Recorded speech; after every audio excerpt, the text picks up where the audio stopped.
These are some of the things that you should keep in mind when you start training a new behavior. I could be a mess, stressed in yesterday. He don't care less, he sees me anyway. Yeah, he sees me anyway. My dog thinks I'm great, he thinks I'm number one. He never hates, even when I'm done. This episode is brought to you by Dogs and Storks, presented by Steve Bishop. The presentation will be on December 13 and repeated February 7. Advanced registration is required. The link is in the description. If you are pregnant or planning to become pregnant, this program sets the groundwork for success through education before baby arrives. The goal of Dogs and Storks is to help expecting families learn how to set their dog and baby up for success through education and preparation. Welcome to episode 11 of Dog Leads. I'm Steve Bishop. I'm a certified dog trainer. I have a BA in psychology and a minor in sociology. I'm also a Family Paws parent educator, and I am a member of the Pet Professional Guild. If you have any questions or would like to suggest a topic, you can reach me at bishopsgatetraining@gmail.com. So I've had a really busy week this week. I did a presentation yesterday on dog body language. We've had a really busy week at my day job, and honestly I just didn't have enough time to research one of the topics, so I wanted to go over some of the stuff that I'm pretty familiar with. These are things you should probably keep in mind when you are starting to train a new behavior. So I talked about some of these things in episode 8, but I wanted to go a little more in depth with them in this episode. So we're going to cover some of that same ground, but hopefully get a little bit more information about it. So the first thing I wanted to talk about is luring, and that's just getting the dog to follow your treat or whatever reinforcer that you're using into a position. So I talked in episode 8 about when I'm teaching a sit, I show them the reinforcer, I bring it up a little bit so the head goes up, and as they do that, their back end goes down, and then I come straight over their head and over their back, and ideally, as their head goes up to follow the treat or the reinforcer, the back end hits the ground, they go into that sit. And when we're training something like a down, what I do is I take that reinforcer and I'll hold it in my hand with the palm down. And the idea is, as the dog tries to get under your hand and the hand gets lower, they're going to follow it down and eventually get into that down position. Then we reinforce them. So that's how luring works. Something else I kind of came up with is what I call a B hand. What that is, we take the treat, we put it more or less in the palm of our hand, and then we fold our thumb over it. And the idea is the treat's there, the dog can see it, they can smell it, but they can't get to it until we release it. And it looks like a B in American Sign Language is why I gave it that name. But it gives them a larger target to follow as you're luring them into a position. So another way we can train a behavior is by what's called approximations. And this is just small steps towards that terminal behavior or that behavior that we're looking for. So I talked about the down a couple of episodes ago, so I'm going to talk about sit this time and how we would use the approximations for that. When we start training this behavior, what we're going to do is we're going to take that B hand, let the dog know we have the treat, and the hand's going to come up. The dog's head is almost always going to follow that treat up just a little bit. If you can't get past that, what we can do is start offering the treat as soon as the head goes up and the back end goes down a little bit. We'll reinforce that for a while and we call that a sit. Once the dog is doing that consistently, then we can stop reinforcing that or put it on extinction, and we start reinforcing something a little bit closer. So we might look for the butt going down a little bit more, or the dog's backing up just a little bit. So we keep looking for those small steps towards that terminal behavior. What I find usually happens when we're using this is it goes really slow at first, but then all of a sudden you can almost hear it. Something clicks with the dog and like, oh, I get it. I know what you're looking for now. And they go ahead and complete that behavior. So for example, we had a dog in one of my classes. We were working on a stay. I have the person stand next to the dog, and they basically do a 180, kind of a U-turn out in front of the dog, and then take a couple of steps away. And as they're practicing, they get further and further away, and the dog will hold that stay longer. Well, this one particular dog, any movement, he was up and he was just ready to go, ready to play, was all excited. So what we had to do, started with the leg closest to the dog, and if the left foot is pointing at 12 o'clock, we would literally just move our foot to about 10 o'clock and then back, and we called that a stay. We kept doing that over and over again. And then I think by the end of that first night, we were able to get to 9 o'clock, or a 90-degree turn in our foot.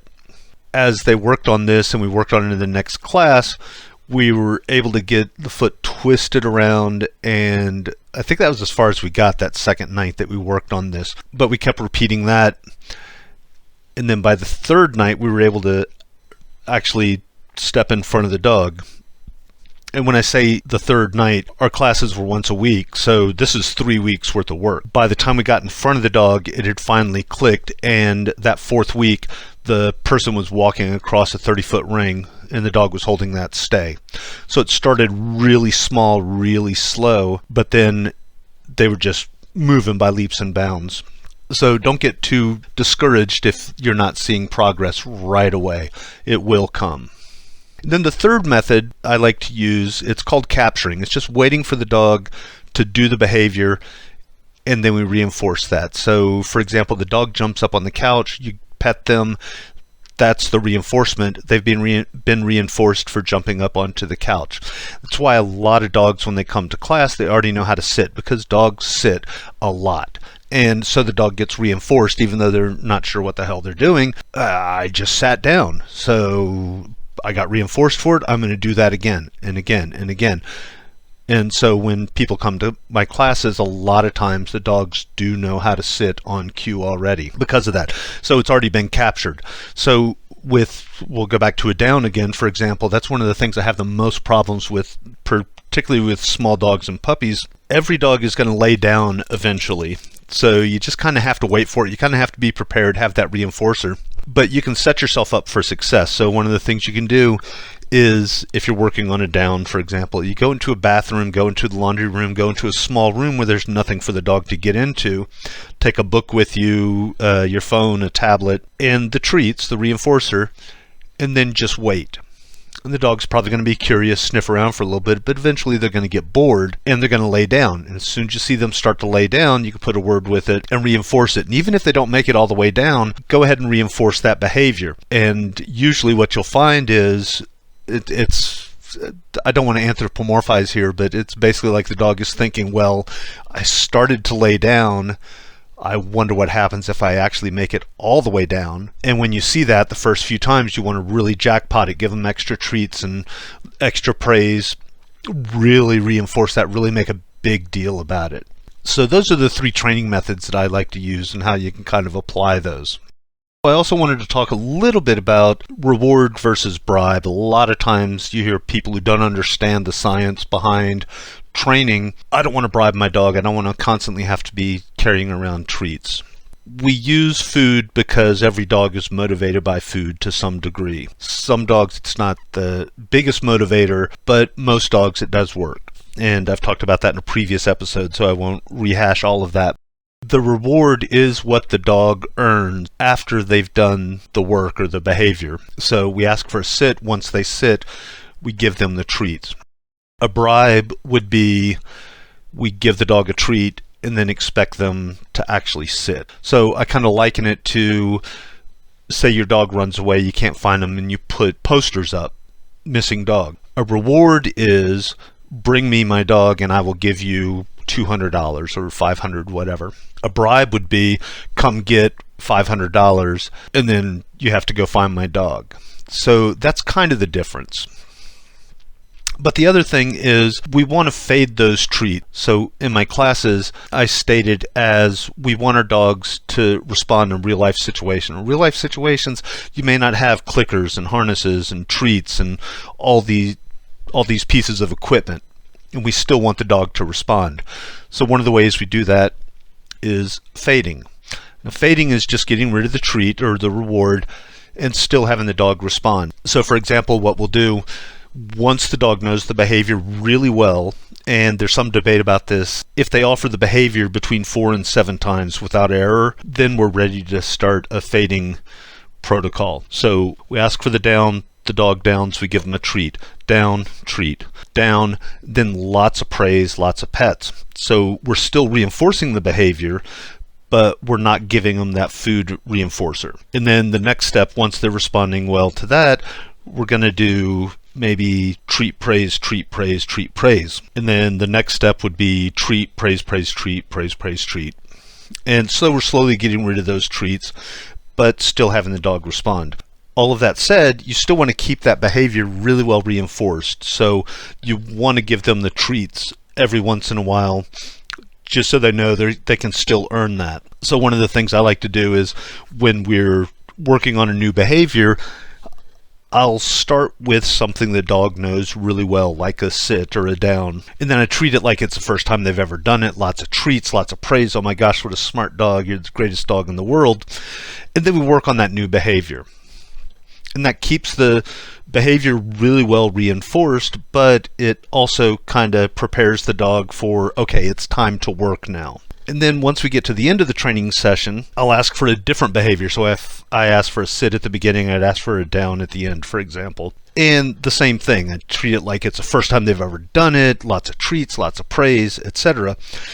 That ends the training session on a good note, but it also keeps that behavior really well reinforced. The other thing we want to kind of start doing once they know these behaviors is what's called generalizing. And generalizing is just getting the dog to respond in different situations with different distraction levels. So my dogs, again, for example, we have a finished basement. We don't use it very often, but it's pretty comfortable. It's pretty quiet down here. And when I'm working on a new behavior, we'll start in the basement. And then once the dog is doing that consistently, whatever the behavior happens to be, then we might move to the breakfast room and kitchen in our house is right next to the family room. Kids are walking around, TV's on, phones ringing, all these distractions, but it's still something the dog's familiar with and he's comfortable with. Then once they're doing it consistently there, then we might move to the front yard. Malcolm is kind of an exception, but all our other dogs have been off-leash trained, and we live on a cul-de-sac. It's pretty quiet, but you've got squirrels running around. You can't predict when the neighbors are going to be leaving. We've had deer come through the yard a couple of times. A lot more distractions. So we'll work on the behavior there. Then we might go to the backyard, which our house backs up to a 4-lane major road through town. Cars going by, there's one, we just recognize the sound of it at this point because there's a hole in the muffler and it makes a really loud noise, but it's unpredictable when the car's going to go by. And again, the deer, we used to have warren of rabbits on one side of the yard, groundhog living on the other side of the yard at one point, and the squirrels, and again, all these distractions. So we just keep upping that distraction level until the dog is responding. Now, a couple of things with this. When you move to a new location, you're going to see a little bit of regression. So, for example, if I'm in the basement and the dog is sitting within 2 seconds of me saying the cue, and then I move to the breakfast room kitchen area, it may take them 4 or 5 seconds. But they should catch up to that 2-second time pretty quickly. If they're not, you can go back to the previous location and work on the behavior a little bit more. Another option would be kind of take a half step between the new location and the previous location. So, for example, I was talking about the front yard and the backyard. Our garage comes into the side of the house, and I've worked with my dogs several times out in the driveway. It's kind of that half step between the front yard and the backyard.